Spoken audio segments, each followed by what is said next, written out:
ষষ্ঠী তিথিতে বধূরের মধ্য দিয়ে শুরু হলো শারদীয় দুর্গোৎসবের মূল আনুষ্ঠানিকতা।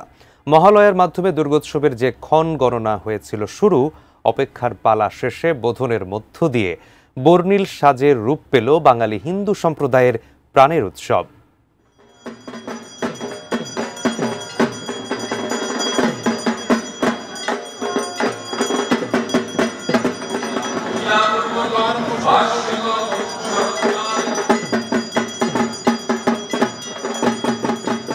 ঢাক, প্রদীপ, চন্দনে দেবীর বোধন, এর মধ্য দিয়েই দক্ষিণায়নে ঘুমিয়ে থাকা দেবী দুর্গার নিদ্রা ভাঙার জন্য বন্দনা পূজা।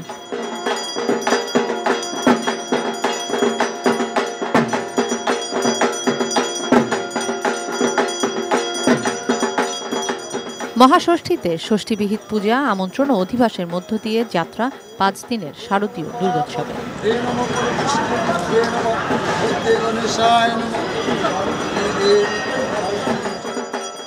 স্পেশাল আবদার মানে মজার কিছু, তাই আমার সিক্রেট ম্যাগি স্বাদে ম্যাজিক ফ্রম নেসলে।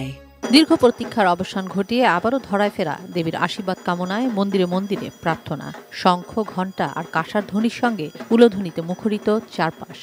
এই থেকে ঘিরে অনেক আনন্দ আয়োজন থাকে, পরিবারের সবাইকে নিয়ে ঘুরবো, নতুন জামা কাপড়, খাবার দাবার সবাই মিলে আনন্দ করব, প্রতিমা দেখব, প্রত্যেকটা প্যান্ডেলে ঘুরে দেখব।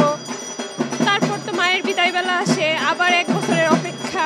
আমি যেন ভালো থাকি, আমার সাথে সবাই যেন ভালো থাকে, সার্বিকভাবে পৃথিবীর মঙ্গল কামনাই হচ্ছে মার কাছে আসল প্রত্যাশা।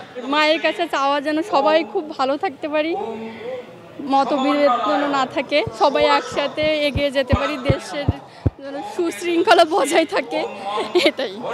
সনাতন বিশ্বাস ও পঞ্জিকা মতে এবার জগতের মঙ্গল কামনায় দেবী দুর্গার আগমন ঘটবে গজে চড়ে স্বর্গলোক থেকে মর্ত্যালোকে। বিসর্জনের মধ্যে দিয়ে ফিরবেন কৈলাসে দোলায়। দক্ষিণায়নের সময় নিদ্রিত থাকেন, এখন দক্ষিণায়ন চলছে, এই কারণে তার পূজা অর্চনার জন্য তার যে জাগরণ, সেটির উদ্দেশ্যেই আজকের এই বোধনের আয়োজন করা হয়েছে এবং বোধন দিয়েই মূলত পূজা অর্চনার শুরু। কিশোর জাহান, এটিএন নিউজ, ঢাকা।